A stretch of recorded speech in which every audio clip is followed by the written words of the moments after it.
On the evening of May 3, 1999, a mobile radar unit operated by atmospheric scientist Josh Wurman locked onto a tornado southwest of Oklahoma City and measured the wind speed inside it, 318 miles per hour. That number has never been exceeded, not before, not since. In the entire recorded history of surface wind measurement on planet Earth, no instrument has returned a higher reading. No hurricane, no downburst, no other tornado. The wind moving inside the Bridge Creek Moore tornado on the evening of May 3, 1999 was by every verified measurement in the scientific record the fastest wind ever documented at the surface of the Earth. The people in its path did not know this. They knew the sirens, they knew the television meteorologists who had been on the air since late afternoon, they knew the specific color the Oklahoma sky turns in the minutes before a violent supercell arrives, that yellow-green cast, that particular quality of light that people who have grown up on the southern plains recognize not as a color but as a warning. They had 41 minutes of warning lead time. In 1999, that was extraordinary. In 1999, it was not enough. 36 people did not survive this storm. This is the story of the Bridge Creek Moore tornado.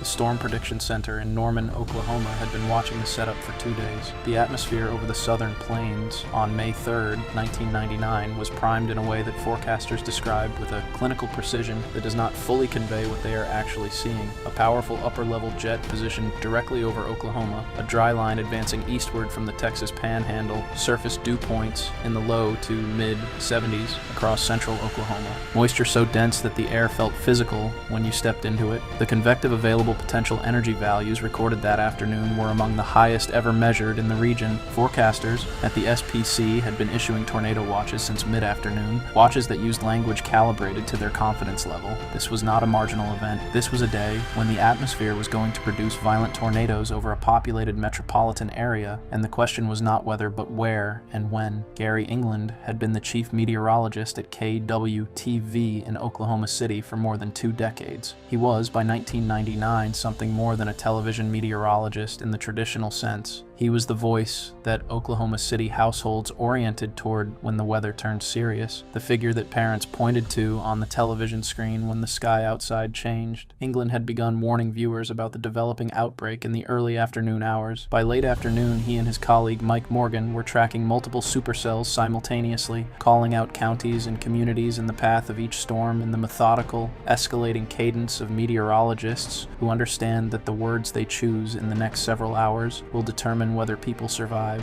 At the University of Oklahoma in Norman, researchers had been preparing their mobile Doppler radar units. The Doppler on Wheels, or DOW, a truck-mounted radar system developed by Josh Wurman and his team. Since the Morning Outlook made clear that May 3rd was a deployment day, Wurman and his colleagues were not chasers in the popular sense. They were atmospheric scientists pursuing a specific research objective, the direct measurement of wind speeds inside tornado vortices at the lowest possible altitudes. The DOW units could penetrate the debris cloud of an active tornado and return velocity data that no fixed radar installation could provide. On May 3rd, 1999, they would do exactly that. The city of Moore, Oklahoma, sits in Cleveland County, directly south of Oklahoma City, separated from the metropolitan core by a boundary that is largely invisible from the ground. A continuous urban landscape of residential neighborhoods, strip commercial corridors, schools, and the infrastructure of a mid-sized American suburb. In 1999, Moore had a population of approximately 41,000 people. It had experienced a significant tornado in 1998. It had a tornado warning system. Its residents were, by virtue of living in central Oklahoma, more tornado experienced than almost any other population in the country. Experience, on May 3rd, 1999, would not be the determining variable. Southwest of Moore, in the rural community of Bridge Creek in Grady County, the afternoon was moving toward evening with the particular charged quality that late spring Oklahoma afternoons carry when the atmosphere is loaded. The sky to the west was developing. Anvil tops were spreading northward at altitude. The wind at the surface had shifted and steadied. At 6:17 in the evening, the National Weather Service office in Norman issued a tornado warning for Grady County. West of Chickasha, a wall cloud had descended. The funnel made contact with the ground. It is 6:17 p.m. The tornado is on the ground southwest of Chickasha in Grady County. At initial contact, it is not yet at peak intensity. The mesocyclone is still organizing, the vortex tightening, the inflow strengthening as the storm's forward motion carries it northeast across the rolling terrain of central Oklahoma. The supercell overhead is a classic Great Plains structure, a broad rotating updraft base with a wall cloud that has lowered steadily over the past 30 minutes, the flanking line extending southwest, the forward flank precipitation core to the northeast, painting the sky a color between green and gray. The DAO unit operated by Josh Wurman's team is already in position south of the storm's track. The radar is scanning, the velocity data is returning. At this stage of the storm's development, the wind speeds inside the vortex are significant but not yet historic.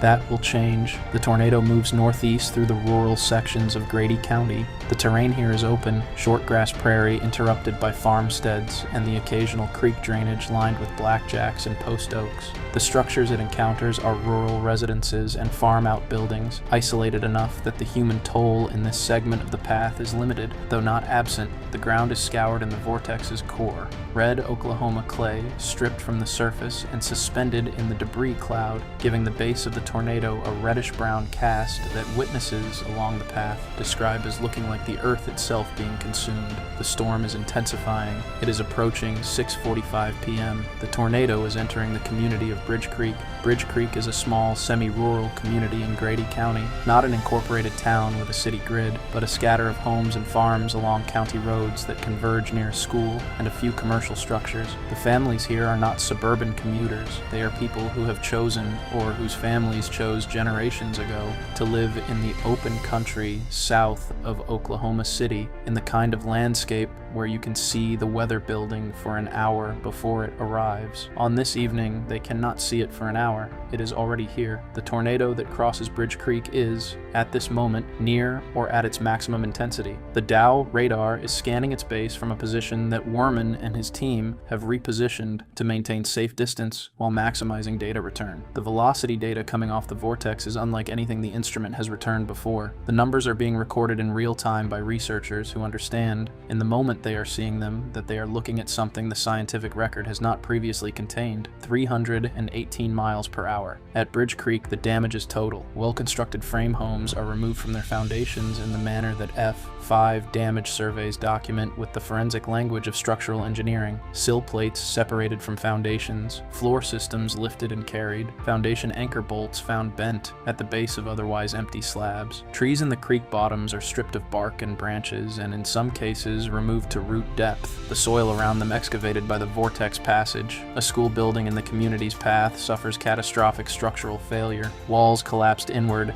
and outward simultaneously, the roof system carried downrange. 12 people die in the Bridge Creek segment of this storm's path. The tornado moves northeast. It is tracking directly toward more. On television in Oklahoma City, Gary England is calling the storm in real time. He is naming the communities in its path. He is giving compass bearings and distances and estimated arrival times with the precision of a man who has done this for 2 decades and understands that the seconds between his words and a viewer's movement toward shelter are the seconds that determine outcomes. The National Weather Service has issued a tornado emergency, a designation created specifically for violent tornadoes threatening populated areas, language stronger than a standard tornado warning, designed to communicate that this is not a routine event. In 1999, the tornado emergency designation is being used for only the second time since its creation. More. The tornado enters Moore from the southwest along a track that the National Weather Service will later survey in precise detail. It crosses southwest 149th Street. It crosses southwest 134th Street. It is moving northeast at approximately 50 miles per hour, which is fast enough to cover the residential grid of a suburban community at a pace that outruns evacuation by vehicle on the roads that exist. The residential neighborhoods in southern Moore are built to the construction standards of late 20th century Oklahoma suburban development: wood frame on concrete slab foundations, standard roof truss systems, vinyl siding. This construction is not rated for F5 wind loading. No residential construction commonly built in the United States is rated for F5 wind loading. The distinction between a well-built and a poorly built home at 300 miles per hour is measured in seconds of survival, not structural integrity. Homes are removed, street after street. The Moore Westmore High School Gymnasium, the Warren Theater area, the neighborhoods along the storm's center line in the vicinity of Southwest 19th Street. The damage here is the kind that the damage survey team will later classify using words like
more. The path length reaches 38 miles. The vortex weakens. The tornado lifts near the community of Midwest City. The silence that settles over the path it has left is the silence of a landscape that has been rearranged. The red clay of central Oklahoma, stripped from the ground and deposited in a fine layer across the debris fields, gives the aftermath a particular color. The reddish-gray of pulverized material mixed with the brown of raw earth that witnesses and responders describe with a consistency that suggests it is its own kind of sensory memory, separate from everything else the evening has produced. The storm is over. The path it has left is not. The first responders entering Moore from the north and west drove into a grid of streets that had been reorganized by the storm into something that required translation. Streets they knew, streets they drove regularly, streets whose names they could recite, were present as pavement but bordered by rubble rather than houses. Address numbers had in many cases traveled with the structures they identified. The GPS coordinates existed, the houses did not. Navigating the search grid in the first hour required responders to work from memory of a neighborhood that no longer looked like itself. The debris in the residential areas was deep and unstable. Frame construction, when removed from its foundation at F5 wind speeds, does not remain intact in the debris field. It is fragmented, the lumber and sheathing and roofing and insulation compressed into irregular piles that shift underfoot and collapse under weight. Working through these piles toward the sound of a voice, or the silence that might contain a voice, required the kind of care that competes with the urgency of knowing that people beneath the debris were injured and that time was a variable.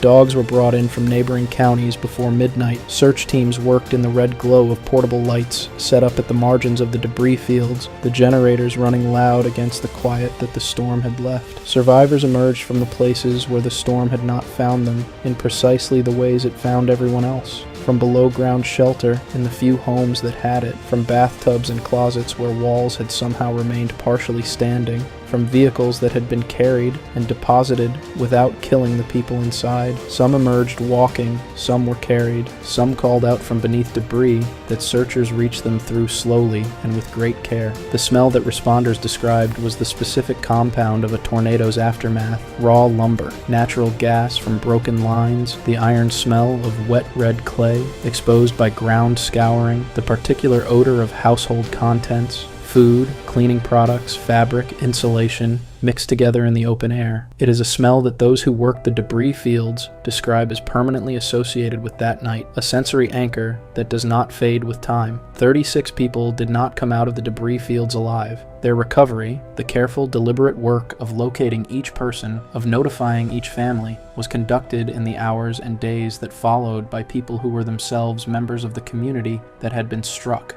That night, Moore was a city that did not yet know its full count. It was also a city that had already started digging. The damage survey conducted by the National Weather Service office in Norman in the days following May 3rd confirmed the Bridge Creek Moore tornado as an F5. The highest rating on the original Fujita scale, which was still in use in 1999, 7 years before the enhanced Fujita scale replaced it in 2007. The 38-mile path through Grady, Cleveland, and Oklahoma counties was documented in the detail that major tornado surveys require. Damage indicators assessed at hundreds of individual structures, ground scouring measurements, tree damage photography, structural engineering analysis of the failure modes present in the worst hit sections. The F5 rating was applied to the Bridge Creek segment and to portions of the Moore track where the damage survey found evidence consistent with the scale's maximum: well-built frame structures swept from foundations, large hardwood trees debarked and removed, reinforced structures showing catastrophic failure. The Diao radar data collected by Josh Wurman's team provided something that had never before been part of a tornado's scientific record: a direct, instrument-measured maximum wind speed. The 318 mile/hour reading, returned from the lowest radar beam angle the Dow could achieve above the debris cloud, was published in peer-reviewed literature and entered the scientific record as the highest surface wind speed ever measured on Earth. The measurement was not without methodological complexity.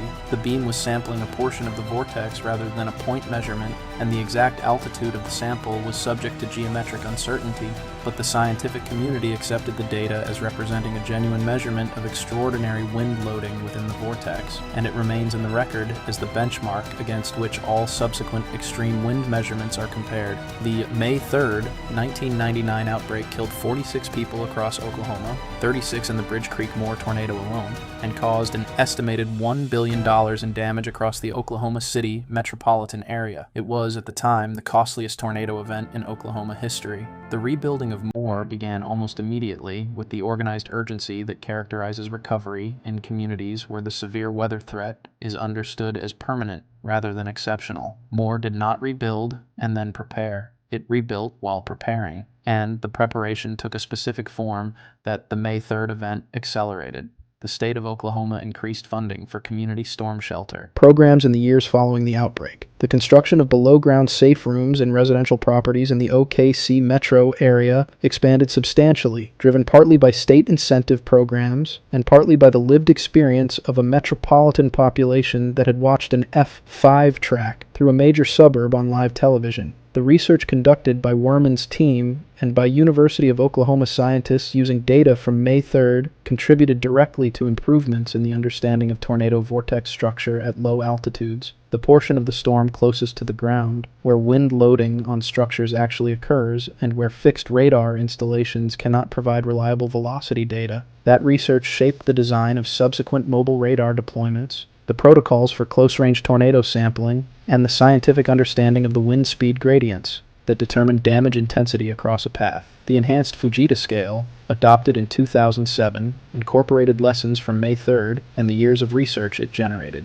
The 28 damage indicators in the EF scale's framework represent a more granular and defensible rating methodology than the original Fujita scale it replaced. 36 people who were in Moore and Bridge Creek on the evening of May 3rd, 1999, did not live to see the city that rebuilt around the space they had occupied. That is the irreducible fact beneath every record this storm set and every policy it changed. In the century and a half of American tornado record-keeping, no measurement has returned a higher number than the one Josh Wurman's radar collected southwest of Moore on the evening of May 3rd, 1999, 318 miles per hour. That number belongs to one storm on one evening in one county in central Oklahoma. It is, in the ledger of what the atmosphere is capable of producing at the surface of the earth, the entry at the top of the column. Moore, Oklahoma would be struck by significant tornadoes again in 2003 and again on May 20th, 2013, when an EF5 moved through the city on a track that crossed the path of the 1999 storm,